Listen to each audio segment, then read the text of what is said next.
Okay, तो उसको भी देख लिया कीजिए, काफ़ी हेल्प करेगा आपको। आज जो हमारा एक्सरसाइज है, 5वां एक्सरसाइज, महाजनपदों का उदय। ध्यान से देखिएगा, काफ़ी छोटा एक्सरसाइज है। बुद्ध के जन्म के पूर्व 6ठी शताब्दी ईसा पूर्व में भारतवर्ष में 16 महाजनपदों में बटा हुआ था। मीन्स महात्मा बुद्ध का जन्म हुआ था उससे पूर्व ये कितने महाजनपदों में बटा हुआ था? 16 जनपदों में बटा हुआ था। इसकी जानकारी हमें बौद्ध ग्रंथ के अंगुत्तर निकाय से मिलती है। अंगुत्तर निकाय का संबंध किस धर्म से है? तो बौद्ध धर्म से है, ये भी याद रखना। यहाँ पे महाजनपद का नाम दिया गया है और उसका राजधानी दिया गया है। कुछ इसमें इंपॉर्टेंट है तो उसको याद करना होगा, हम पूरा पढ़ते हैं। अंग महाजनपद था, ये याद रखना। टोटल महाजनपद कितना था? 16 था। ओके, पहला है अंग, जिसकी राजधानी चंपा, वर्तमान में ये भागलपुर मुंगेर बिहार में एग्जिस्ट करता है। मगध का गिरि ब्रिज, राजगिरी, काफ़ी इंपॉर्टेंट है। मगध का राजधानी कहाँ था? राजगिरी, जो कि पटना गया बिहार में है। काशी का वाराणसी, वाराणसी के आसपास उत्तर प्रदेश में है। वत्स का कौशाम्बी, काफ़ी इंपॉर्टेंट है। वत्स का राजधानी कौशाम्बी, जो कि प्रयागराज के आसपास है उत्तर प्रदेश में। वज्जी, इसकी राजधानी वैशाली, ये मुजफ्फरपुर एवं दरभंगा के आसपास है, वैशाली मिथिला। कौशल, इसकी राजधानी श्रावस्ती, जो कि फैजाबाद उत्तर प्रदेश में है। अवंती, इसकी राजधानी उज्जैन, काफ़ी इंपॉर्टेंट है। अवंती का राजधानी उज्जैन, जो भी मालवा मध्य प्रदेश में पड़ता है। आगे है मल्ल, जिसका राजधानी कुशावती, देवरिया उत्तर प्रदेश में है। फिर पंचाल, अहिछत्र, कंपल्य, जो कि बरेली उत्तर प्रदेश में ही पड़ता है। चेदी, इसकी राजधानी शक्तिमती, बुंदेलखंड उत्तर प्रदेश में है। कुरु, जिसका राजधानी इंद्रप्रस्थ, काफ़ी इंपॉर्टेंट है। कुरु का इंद्रप्रस्थ, जो कि आधुनिक क्षेत्र में हरियाणा मेरठ में पड़ता है, दिल्ली। मत्स्य, इसका था विराटनगर, ये भी इंपॉर्टेंट है, जो कि वर्तमान में राजस्थान के जयपुर के आसपास है। कंबोज का राजधानी हाटक, जो कि रजौरा उत्तर प्रदेश के आसपास है।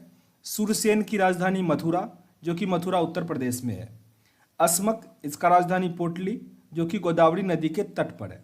आगे है गंधार, जिसकी राजधानी तक्षशिला, काफ़ी इंपॉर्टेंट है, ये भी पाकिस्तान में है, रावलपिंडी और पेशावर के आसपास। आगे हमारा जैन धर्म है, इसको भी इसी वीडियो में कवर करते हैं, काफ़ी इंपॉर्टेंट है, ध्यान से देखिएगा। जैन धर्म के संस्थापक और प्रथम तीर्थकर ऋषभ देव को कहा जाता है। जैन धर्म के संस्थापक कौन थे? ऋषभ देव। साथ ही जैन धर्म के प्रथम तीर्थकर कौन थे? वो भी ऋषभ देव, काफ़ी इंपॉर्टेंट है। जैन धर्म के 23वें तीर्थकर पार्श्वनाथ थे, जो काशी के इक्ष्वाकु वंशीय राजा अश्वसेन के पुत्र थे। इसको फिर से रिपीट करो, 23वें तीर्थकर कौन थे? पार्श्वनाथ, जो किसके पुत्र थे? अश्वसेन के पुत्र थे। इन्होंने 30 वर्ष की अवस्था में संन्यास जीवन को स्वीकारा। इनके द्वारा दी गई शिक्षा क्या सब थी? 4 शिक्षा था, जिसमें पहला था हिंसा ना करना, सदा सत्य बोलना, चोरी ना करना, और चौथा था संपत्ति ना रखना। इसको फिर से रिपीट कर लो, 4 शिक्षा किनके द्वारा दिया गया था? पार्श्वनाथ, जो कि जैन धर्म के 23वें तीर्थकर थे। उन्होंने कहा था हिंसा ना करना, सदा सत्य बोलना, चोरी ना करना तथा संपत्ति को ना रखना।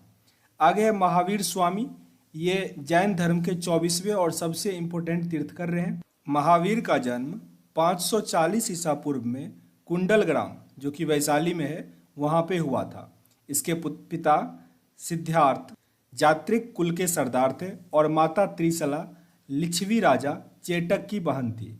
कुछ कुछ इंपॉर्टेंट है, यहाँ पे रिपीट करते हैं। महावीर का जन्म कब हुआ था? 540 ईसा पूर्व। कहाँ पे? कुंडलग्राम में। इनके पिता का नाम सिद्धार्थ था, ये जात्रक कुल के थे, ये भी काफ़ी इंपॉर्टेंट है। तो महावीर स्वामी किस कुल के होंगे? जात्रक कुल के थे। और इनकी माता का नाम क्या था? त्रिशला था, जो कि लिच्छवी की राजा चेटक की बहन थी।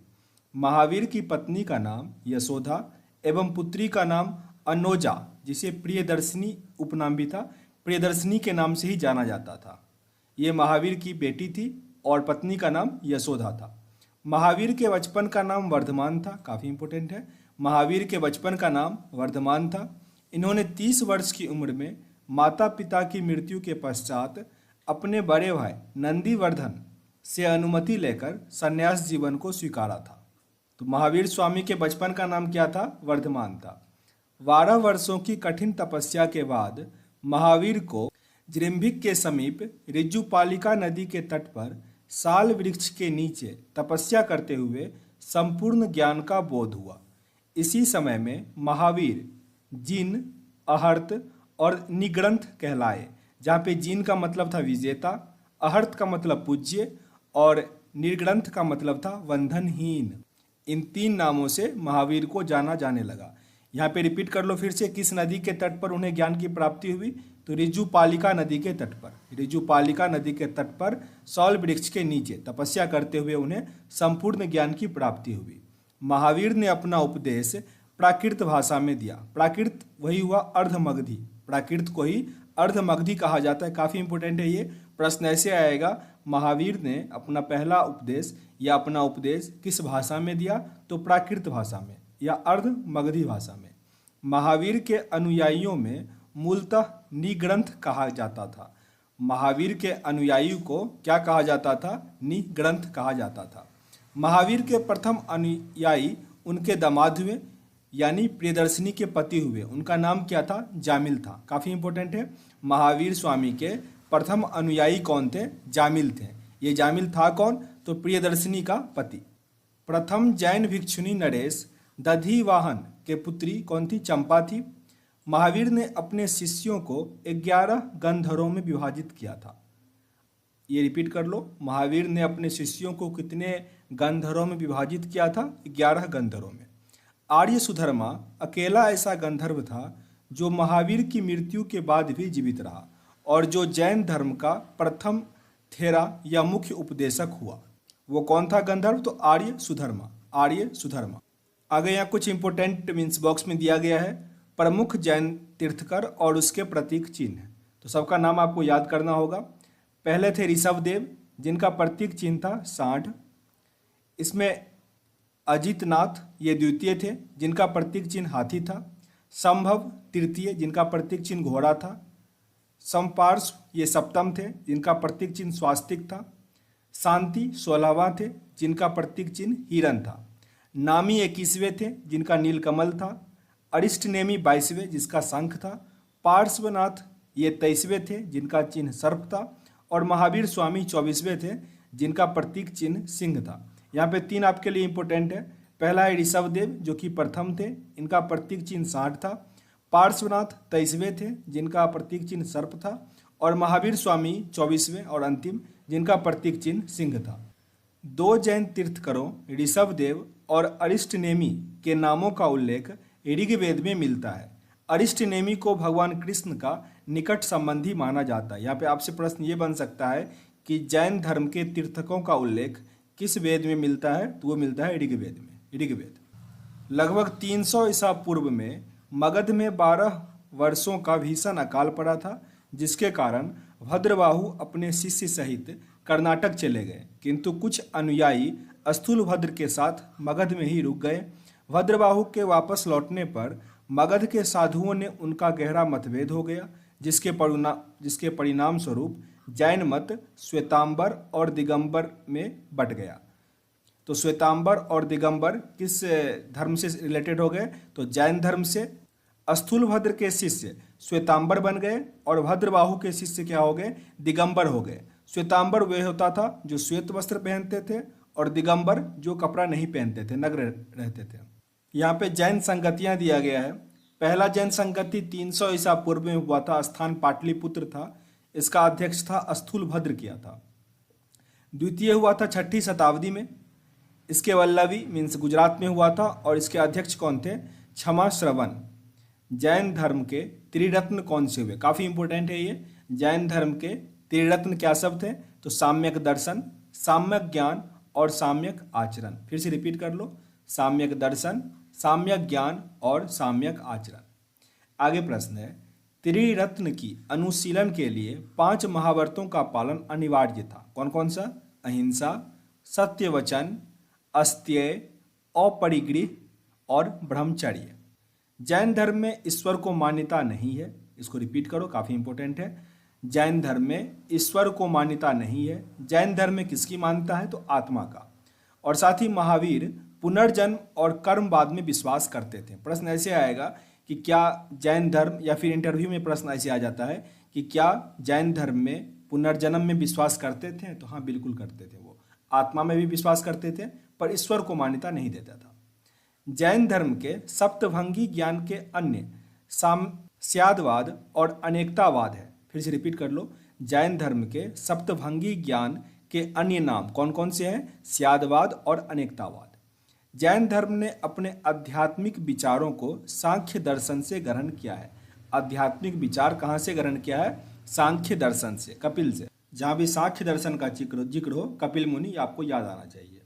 आगे है, जैन धर्म मानने वाले कुल राजा कौन कौन से थे? उदयन, वनराजा, चंद्रगुप्त मौर्य, कलिंग नरेश खारवेल, राष्ट्रकूट राजा अमेघवर्ष और चंदेल शासक। ये लोग जैन धर्म को मानते थे। काफी इंपॉर्टेंट है, फिर से रिपीट कर लो, उदयन, वंदराज, चंद्रगुप्त मौर्य, कलिंग नरेश खारवेल, राष्ट्रकूट राजा अमेघवर्ष और चंदेल शासक। मैसूर के गंगवंश के मंत्री चामुंड के प्रोत्साहन से कर्नाटक के श्रवणबेलगोला में 10वीं शताब्दी के मध्य भाग में विशाल बाहुबली की मूर्ति, गोमतेश्वर की मूर्ति का निर्माण किया गया था। ओके, खजुराहो में जैन मंदिरों का निर्माण चंदेल शासकों के द्वारा किया गया था। ये लाइन अपने आप में काफी इंपॉर्टेंट है। खजुराहो के जैन मंदिर का निर्माण किसने करवाया था? तो चंदेल शासकों ने करवाया था। खजुराहो का मंदिर किस धर्म से संबंधित है? तो जैन धर्म से संबंधित है। मौर्योत्तर युग में मथुरा जैन धर्म का प्रसिद्ध केंद्र था।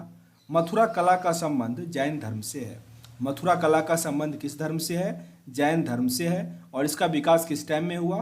मौर्योत्तर युग में, मीन्स मौर्य काल के बाद। ओके, जैन तीर्थकरों की जीवनी भद्रबाहु द्वारा रचित कल्पसूत्र में है। ओके, काफी इंपॉर्टेंट है ये। जैन तीर्थकरों की जीवनी आपको किस पुस्तक में मिलेगा? कल्पसूत्र में। कल्पसूत्र के लेखक कौन है? भद्रबाहु। भद्रबाहु कौन है? कल्पसूत्र के लेखक। काफी इंपॉर्टेंट है, उसको नहीं भूलना। आगे है, 72 वर्ष की आयु में महावीर की मृत्यु 468 ईसा पूर्व में बिहार के पावापुरी में हो गया। पावापुरी वर्तमान में राजगीर है। ये लाइन काफी इंपॉर्टेंट है। महावीर स्वामी कितने वर्ष तक जीवित रहे? तो 72 वर्ष तक। उनकी मृत्यु कब हुई? 468 ईसा पूर्व। 468 ईसा पूर्व। कौन से स्थान पे? पावापुरी, जो कि वर्तमान में कहाँ पे है? राजगीर। कौन से स्टेट में? बिहार में। मल्ल राजा सृष्टिपाल के राजप्रसाद में महावीर स्वामी का निर्वाण प्राप्त हुआ। निर्वाण मीन्स मृत्यु प्राप्त हुआ। ओके, तो यहाँ ये एंड हुआ जैन धर्म।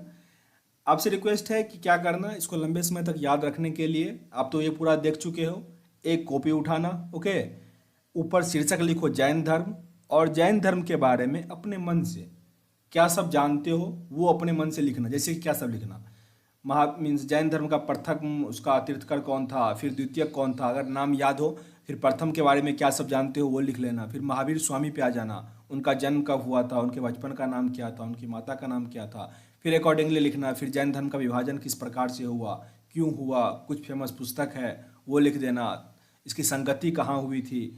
तो कुछ इंपॉर्टेंट फैक्ट जो एग्जाम में पूछा जाता है वो खुद से कॉपी पे लिखने का प्रयास करना। अगर आप ऐसे लिखते हो तो लंबे समय तक याद रहेगा। ओके, तो यहाँ हम सेशन को एंड करते हैं। अगर सेशन आप लोगों को अच्छा लगा हो तो जरूर अपने दोस्तों के साथ शेयर करना ताकि उनको भी फायदा हो सके। मिलते हैं नेक्स्ट वीडियो में, तब तक के लिए जय हिंद।